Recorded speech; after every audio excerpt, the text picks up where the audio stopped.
John, what motivated you to take a role of chairman of Pakistan-Britain Business Council? I believe very strongly in the relationship between the UK and Pakistan.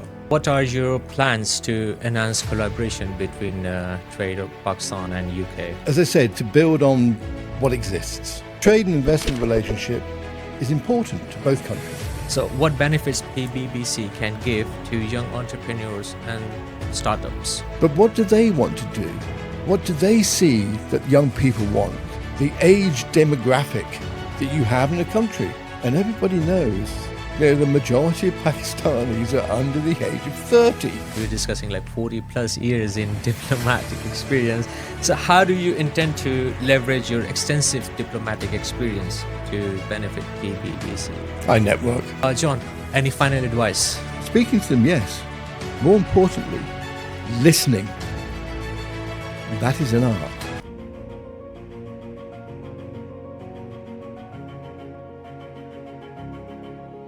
Hello, thank you for joining us today. My name is Irfan Atif and you're watching Pakistan-Britain Business Council podcast.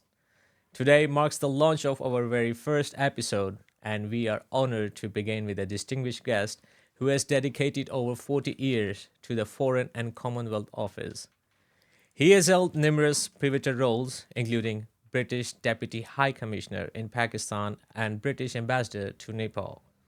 He has also made significant contribution in places like Lebanon, Sweden, and Iraq.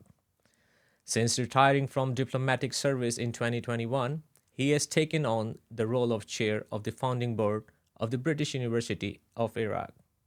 Now, as the new chairman of Pakistan-Britain Business Council, he is committed to enhancing trade, investment, and collaboration between UK and Pakistan. In this episode, we will discuss the strategies he plans to implement and explore how he aims to bring value to vital organizations. So please join me in welcoming John Tucknott. Welcome, John. Thank you, Irfan. Delighted How are you? to be here. I'm very well, thank you. Delighted to be here.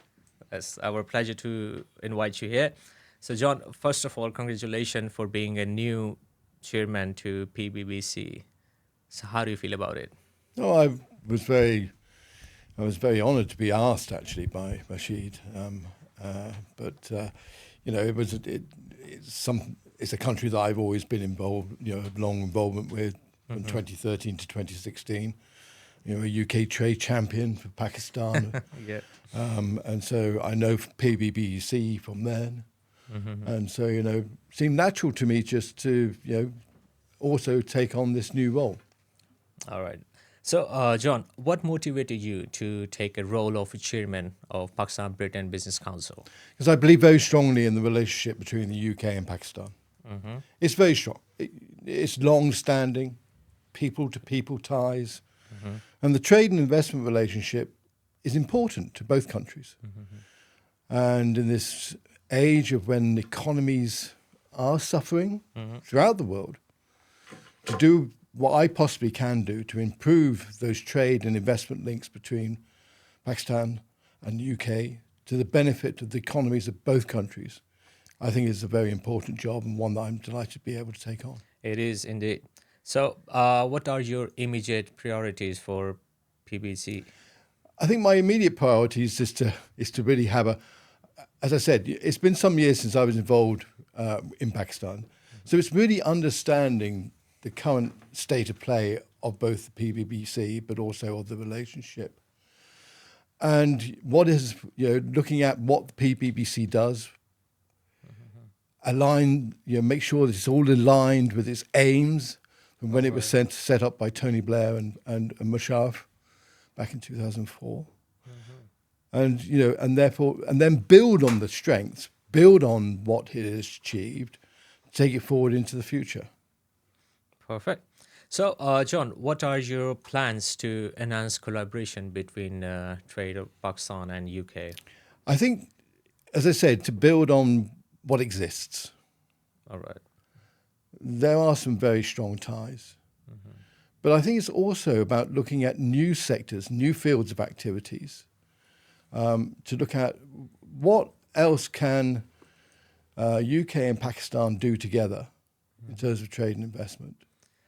There are new fields that that didn't exist. Well, they did exist, but they were very much in their early years when I was involved in Pakistan last.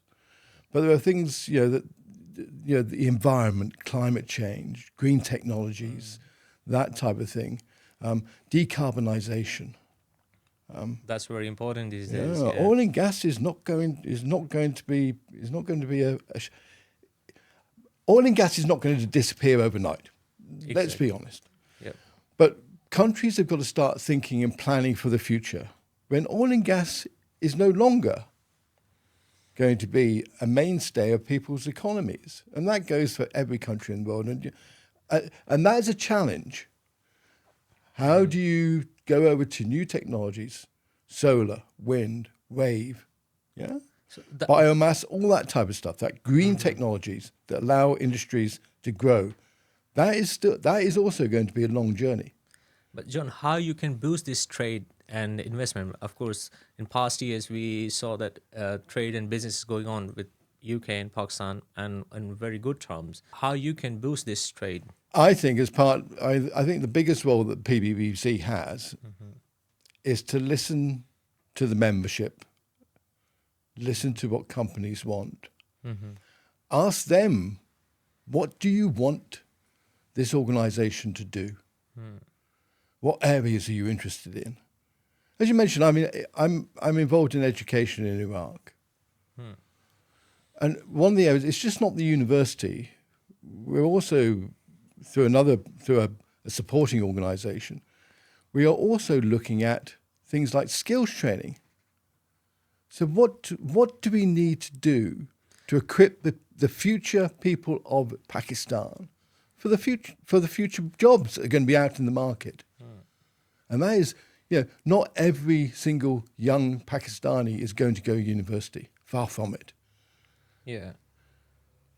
So what do we do to give them the skills to become a valuable member of the Pakistani workforce in the future? And that goes for men, it goes for women. So it won't be limited to trade and business. So it will be like enhancing educational partnership between UK and Pakistan. I think we would love to do that, and we're certainly willing to look at it through the organisations that I'm already involved with, both in terms of schools, but also further education, and other skills and vocational training, as well as higher education, in terms of university degrees, and how can we link up the UK and Pakistan in that very important, the biggest asset, and people who know me from Pakistan will know this. Yeah. The biggest asset that any country has is its young people, youth. Yeah, and we've got to ensure that they have the opportunities in the future. One, for themselves. Secondly, for their communities, for their families. Third, for their communities. And fourthly, for their nation. Perfect. So, John, in your opinion, what are the key areas of economic activities of PBBC which can maximize the impact of this organization? Well, as I said, I think it really is about listening to the membership. But it's also about exploring different things. I've spoken to colleagues at the PBBC, all of whom are volunteers. They work for us, they are volunteers. Yeah. But they're deeply committed to that relationship. And I've said to them, I don't want to come up with all ideas. I don't want Rashid to come up with all the ideas. I want you to come up with the ideas. You tell me, you're the persons on the ground in Karachi, in Islamabad, in Lahore. You tell me what you think Pakistan should be doing moving forward into the future. Is there things that we are missing? Yeah. It's a very competitive marketplace. We know that. But there are things that the UK can bring to the table to improve that trade and investment relationship, which will help Pakistan to develop positively as it moves forward. So, what are your plans to attract new members? It is about making the membership part of the organisation, making sure that they are listened to, The voice being heard. their voices being heard and they're being listened to. You know, but I'm not saying we're going to come up with, we're going to say yes to every single idea that the membership come up with. Of course, yeah. That's impossible to say yes to. But it's not being dismissive. It's evaluating what they're saying, looking at the competition. You know, I know that China was strong there. For my days, it was strong. But we now, Yeah. they built that huge port at Guada. Yep. Look at what they're doing, the Kazazm solar field. Hasn't been the greatest success, but they were first into that area. So there are things that we can, there are things that Britain can bring to the table through its strength, especially through the fact that the City of London remains the premier finance centre For in the global world. Yep. Simple as that. So green financing, Islamic financing. London leads the way on both of those. Well, Islamic financing is number 2 to Dubai. Yeah. But on green financing, wow, look at the opportunities there for Pakistan to tap in and companies from Pakistan to tap into that market. So, John, as you spoke about youth and young generation, that they should come forward. So, what benefits PBBC can give to young entrepreneurs and startups? Well, there are. What do young people want? What do they want to do? I remember 2015, I think it was. I was in Lahore and met some very good young Pakistanis who had companies who were designing games. Yeah. Now, I tried at that time to get them connected with some of the bigger games companies in the UK. I'm afraid I didn't achieve that. But there's that. What do young people want? And it's about. I'm not a great person for surveys. I'm not a great person. I don't believe that surveys actually, because surveys is a snapshot of a very few people in a country which has got millions population. You're never going to get a true story. But what are the young entrepreneurs? What do they say? They think is what they're the young people. I'm not. I mean, I'm well past retirement date. But what do they want to do? What do they see that young people want? Because that's what I just said. This is what it's about. It's about how do you make sure the economy fits the age demographic that you have in a country. And everybody knows the majority of Pakistanis are under the age of 30. Yeah. The vast majority. And so how do you fit a future job market, economy? How do you nurture an entrepreneurial space that allows young people to go in and fill that? And I think there are things that, it's understanding that, and this links back to education, giving them the skills to fill the gaps. Yeah. But what about those people who are already working, doing some kind of business and trade with UK back from Pakistan and new startups? So how the PBBC, if they come for a membership or they come to Pakistan Britain Business Council, how they can support if they are facing any kind of problems and issues as well? Come to talk to us. What I like to do is think about how actually, for example, the new website operates. How do we respond? Do we have a portal where people come in? I mean, these are just ideas off the top of my head. Do we have a portal where people come in and they say, we want to do X? And we can open up that portal so people can see that portal and see what people in Pakistan, what young entrepreneurs want. And I'm not restricting this to young entrepreneurs. But, you've got to encourage ambition, because without ambition, we all get stuck in the mud. I mean, I could have retired and sat back and probably been dead by now. That's not me. You know, as you said, 40 plus years in the Foreign Office. You know, it's a very vast career you got. yeah. So no, I 43. It was 43 years. 43. All right. So, you know, I think it's about, and I always had ambition. I always wanted to move forward, get on, do more interesting jobs, and not be stuck with perhaps what I might have been stuck with, which is doing the simpler jobs. All right. So as you were telling me about, we were discussing like 40 plus years in diplomatic experience. So how do you intend to leverage your extensive diplomatic experience to benefit PBBC? I network. One of the key things of being a diplomat, especially a diplomat, is networking. It's being able to build that network of contacts, people that maybe you might use, but maybe you may never use. But it's important to have a wide network, both in terms of industry, commerce, in terms of financial sector, in terms of people working in the development space, in terms of people working in politics.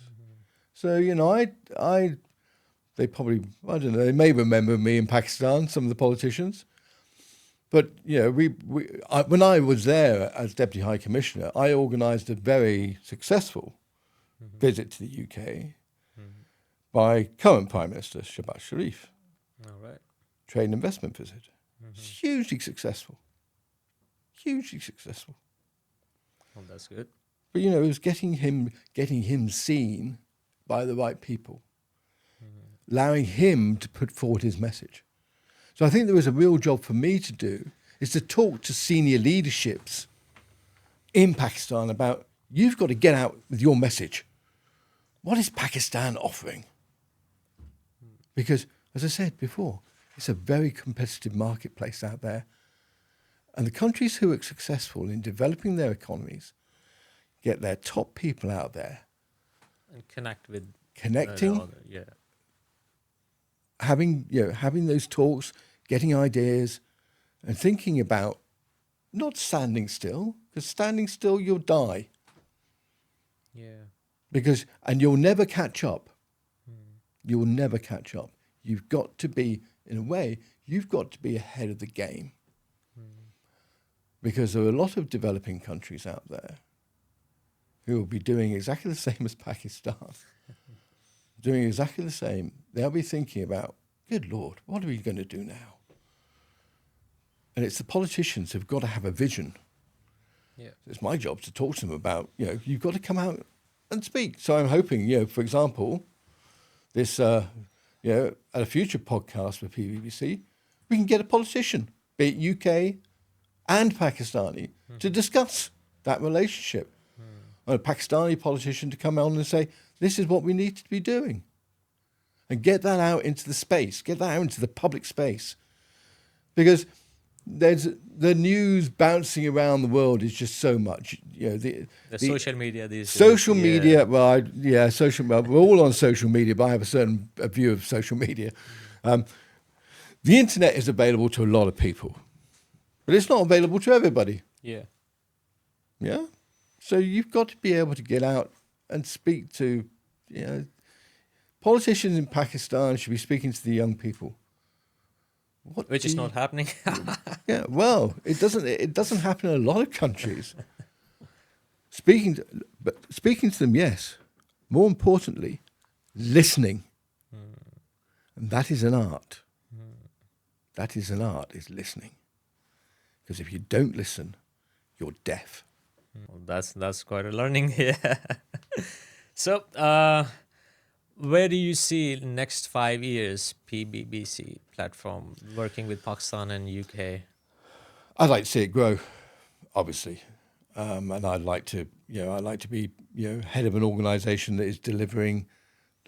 yeah, as I said before, not delivering just for its membership, but delivering the wider picture, together with other stakeholders. I mean, I want to be, having spent 40 plus years working for, it was then Her Majesty's government, I know the value that can be gained from organisations such as the PBBC working closely with the government of the UK or the government of Pakistan. There is real value working with stakeholders, but it's also working with other organisations in this space. So there's the Pakistan Business Council. Yeah. I happen to know the head of the Pakistan Business Council because he was the CEO of a major company when I was in Karachi. I happen to know him. I know a number of other very senior businessmen. I know a number of other senior members of organisations in Pakistan, and I want to build that network. That I want to make those linkages. It's like putting a brain together. Yeah. As you grow older, you're born, your brain's still forming, first 5 years, and all those little electrical impulses start connecting up, and that's important. We've got to be, it's going to take some leadership to do that. And I'm sure that there are Pakistani leaders in business, commerce, and in politics who understand this. How do we work together? I think it's a very exciting time because to become involved again with Pakistan, mainly because of the challenges. And, life's a challenge. Accept the challenge. Big challenging. Accept the challenge and move forward with it. So, John, last question. Finally, what legacy do you hope to leave as the chairman of PBBC? Two things. One, I want to leave the relationship in a better state than it is now, if that can possibly be. In certain areas it can't be. I don't have influence over it, that political. But the trade and investment relationship I possibly can help with. I'm not saying this is down to me only. But I also want to be able to leave the Pakistan Business Council in a strengthened position that it remains relevant.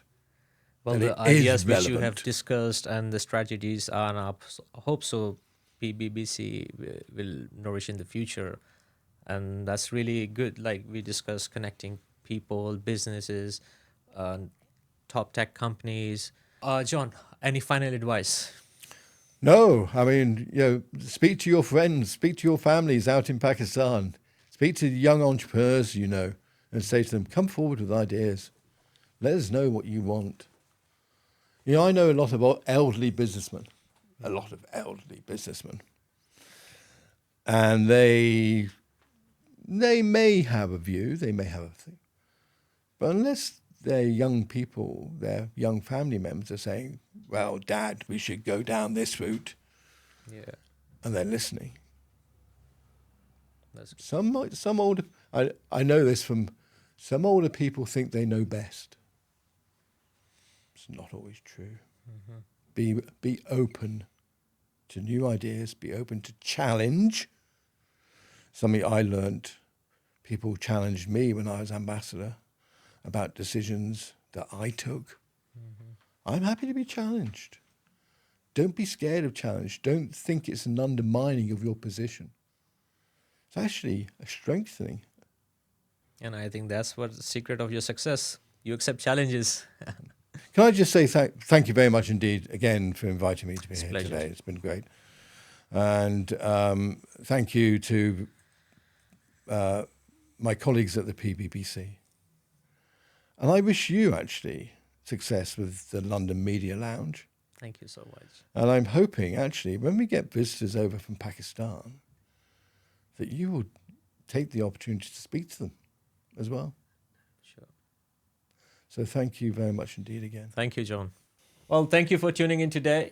We hope you find this conversation insightful and inspiring. Be sure to stay connected with us for more episodes. We will continue to explore important topics related to trade, investment, and collaboration between Pakistan and UK. Once again, thank you for watching. We look forward to seeing you next time. Goodbye. Take care.